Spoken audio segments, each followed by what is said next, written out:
Welcome back to Colorado Goes Supreme. We've got a series of videos discussing the Baca case. This case is a special case because it has it all. It's the basis of our constitutional democracy.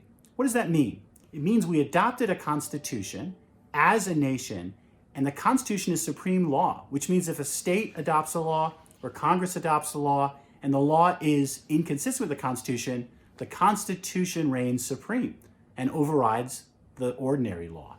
Turns out the Constitution is really hard to change. We've only had 27 amendments, and the first 10 came in the Bill of Rights.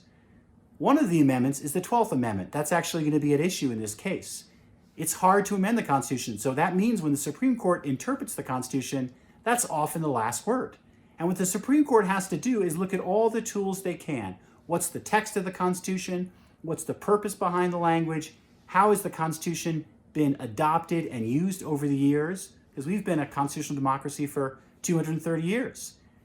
We look at all these things and we make our arguments as advocates of the Supreme Court. The other side makes their arguments. In this case, I'm defending Colorado's law, which says electors can be required to vote the same way the people of Colorado vote. The other side's arguing that our law violates the Constitution. Come middle of May, we'll argue it to the Supreme Court, and the Supreme Court will have the final word. So stay tuned.